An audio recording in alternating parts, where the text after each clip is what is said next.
Hey everyone, J-Ro here, back with another Final Fantasy 7 Ever Crisis video, and today I'm bringing you a no limited weapon clear for the Battle Tower Singularity, the Vortex Tower, the second clash, Brutal Basement level 4 against Eligor. Alright, so before we get into it, if you could please hit that subscribe button and click that notification bell so you can be notified when I post new videos. Alright, so Eligor is an old crash boss, so let's jump into his details right quick so we can remember what he's all about. It is weak against ice, resistance to lightning. It is immune to poison, darkness, silence, stun, fatigue, fog, physical attack down, and magic attack down. So that means we can bring physical and magical defense down, and we probably will need lightning resist. Let's see. Uses powerful lightning element, physical and magical abilities. There you go. But also here, because it says physical and magic abilities, that means we're probably going to need both physical and magical defense up. Uses many lightning element physical abilities during the 4th gauge thunder zone. Inflicts physical defense down with trample. Inflicts ice potency down with lightning rend. And increases own physical attack with every use. Provoke is useful to protect allies as the enemy has many powerful single targeted attacks. Alright, so let's go ahead and look at my team. I'm going with Matt as our healer, Tifa as our ice DPS, and we have Angel as our tank. So, as always, before we get into the builds, let's go ahead and check out the high wind right quick. Here are the stats, here are the abilities, and looking at the roll strings, Matt's is maxed out, Tifa's is maxed out, and Angel's is maxed out. Alright, so let's start off going into Matt's build. Matt is running his basic outfit for magic defense and crit potency. In the main hand, we are running the Nautilus Spiral for ice resist down. Also the R abilities of heal and buff debuff extension. Next up, we are running the Syringe Rapier. This will raise physical and magical defense up mid-tier maximum high. Also providing us the R abilities of HP and buff debuff extension. Next up, we are running the Ultimate Broadsword Axis. This is a magic heal and also removes physical and magical defense down, also providing us the R abilities of heal and magic defense.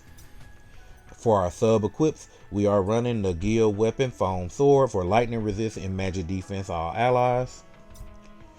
The Bramble Spine for heal and magic defense.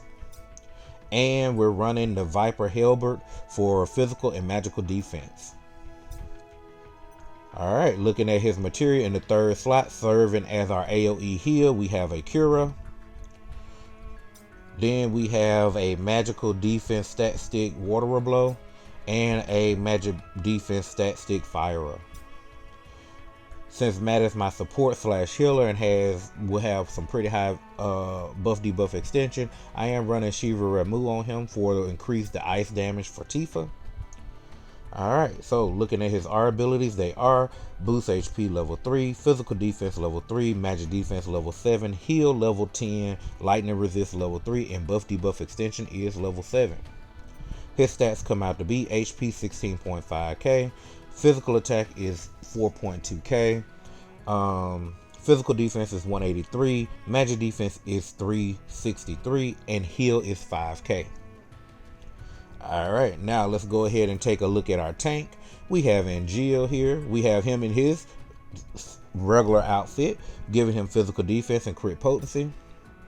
In the main hand, we're running the Gargantuan Monolith. This will give us provoke and magic defense up on himself. Also providing the R abilities of HP and magic defense. Alright, next up we have the Great Sword Angel, which will give us our physical defense against all enemies to high, and also provide us with the R abilities of physical attack and physical ability potency. Also, this is his veil also. We have the Ultimate Type 90 Longsword, giving us physical magical defense, mid-tier maximum high, and providing the R abilities of physical magical defense. Alright, for sub-equips, we have the Umbrella Guild Weapon for lightning resist magic defense all allies. We have the Ascension Cannon for magic defense, buff debuff extension. And we have the Shark Slayer for HP buff debuff extension. Alright, for his materia in the third materia slot, we have a physical magical defense materia. The middle slot is a magic defense materia, and the top slot is a magic defense HP materia. He is running his limit break ad Astra.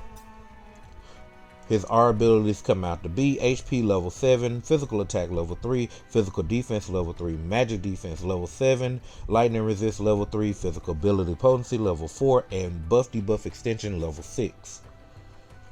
Looking at his stats, they are HP 23.9k, physical attack is 4.7k, physical defense is 240, magic defense is 470. Alright, now let's jump into our Ice DPS. We have Tifa here. We have her running her Fairy of the Holy Flame outfit, which is her physical Ice Arcanum. In the main hand, we're of course running her Ice DPS weapon, along giving us the R abilities of physical attack and ice potency. Next up in the secondary slot, we have the Bahamut Knuckles giving us magic defense and HP. In the ultimate weapon slot, we are running the ultimate leather gloves. This will give all allies a physical magic attack increase mid-tier, also providing the R abilities of ability potency and magic defense. Next up on sub-equips, we have the Defender for heal and ice potency, the Enemy Launcher for attack and physical ability potency, and the Flare for HP physical ability potency. Alright. Looking at materials, in the third materia slot here, we have a physical attack, physical defense, HP materia. In the second slot, we have a ice potency materia, and in the first slot, we have a ice potency materia. And of course, because she is our ice DPS, we will be running Diamond Dust on her with Shiva. Alright, looking at her R abilities, they are boost HP level 4, physical attack level 7, magic defense level 5, attack level 3, ice potency level 8, ability potency level 3, and physical ability potency level 6. Looking at her stats, they are HP 18.8k, physical attack is 8.7k, physical defense is 155, magic defense is 252, and there you have it.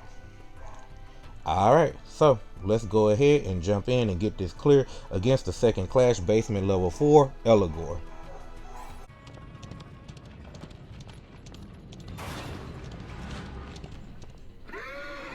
Alright, so Eligor will start off with casting Doom, so we're on our time clock from the back.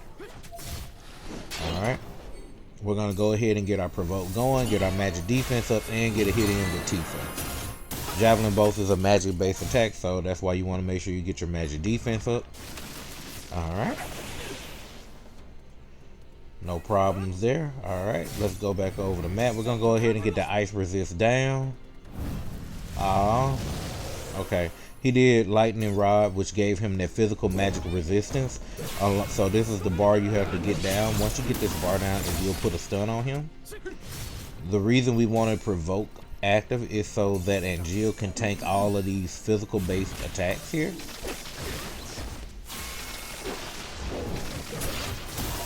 So as you can see, a good balance between physical and magic defense is good for your tank. Alright.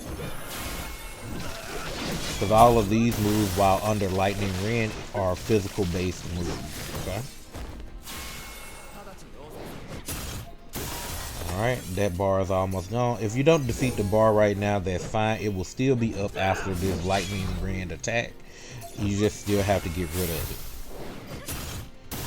Alright. Not bad, not bad. Okay. Now, we will keep doing what we're doing, keeping our Veil casted with Angeal.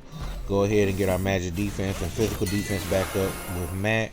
And with Tifa, get that last blow in, which will cause Eligor to be stunned. Right after that next move he does. Alright. And then following up after the stun, he will summon Phantoms. And that's what you want to save your summons for. Okay. So don't use your summon here. You want to save it for the phantoms. As you can see, they came up. So what I'm going to do is use Angeal's Veil move to get the AoE physical defense down, and then activate my overspeed, and then use Shiva. Alright.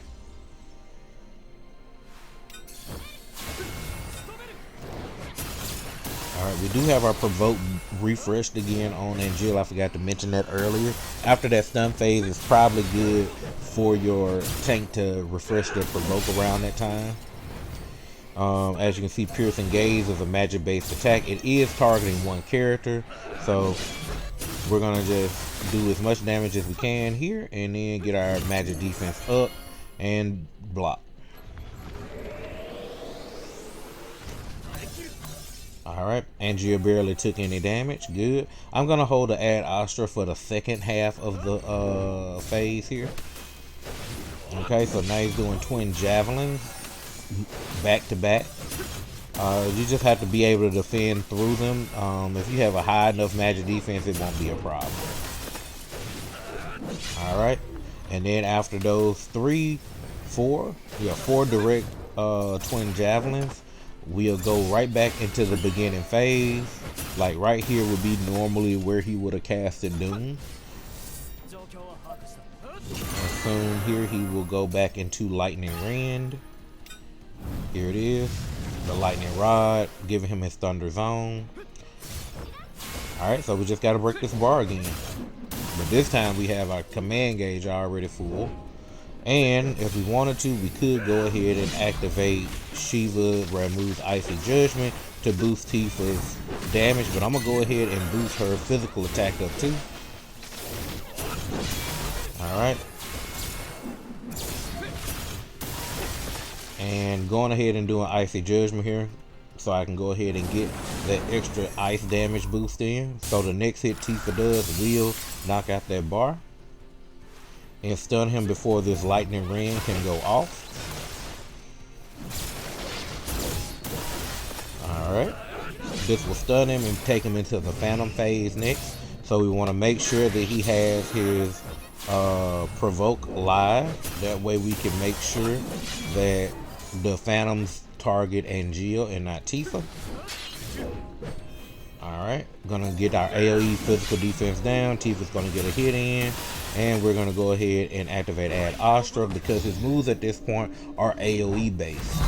So gonna go ahead and get Ad Astra going, and then go ahead and Diamond Dust away the Phantoms. Alright, almost got him down. Still got some pretty decent time left on the Doom clock.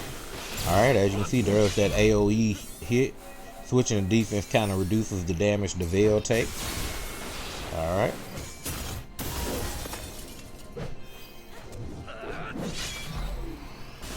There's one more. Okay. Tifa's Veil is gone, but we still should be good. Making sure the magic defense is up. And there's Javelin Bolts. And yeah, everything's fine. We're good. Alright. Just a little bit more damage and we'll be out of here. Okay. Just like one more good hit.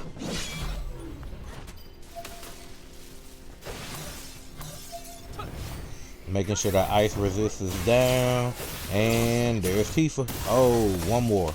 You know what? We're just going to go ahead and activate the overspeed and get this last hit in. Boom.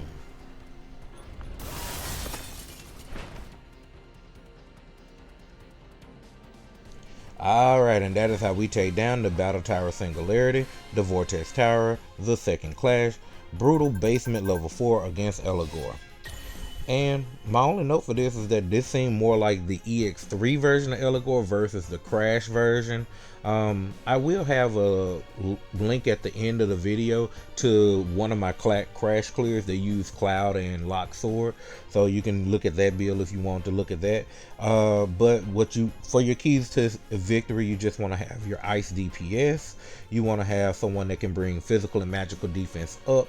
You definitely want to bring somebody that can do physical or magic defense down on the enemy, ice resist down, and maybe someone that can do ice damage up, you know, Sid or Eris. But with that being said, I want to thank you all for watching the video. If you found it useful or enjoyable, remember to leave a like on the video, leave a comment down below, subscribe to the channel for more Final Fantasy VII Ever Crisis content, and click that notification bell so you can be notified when I post that content. And with that, I'll see you in the next one. Later.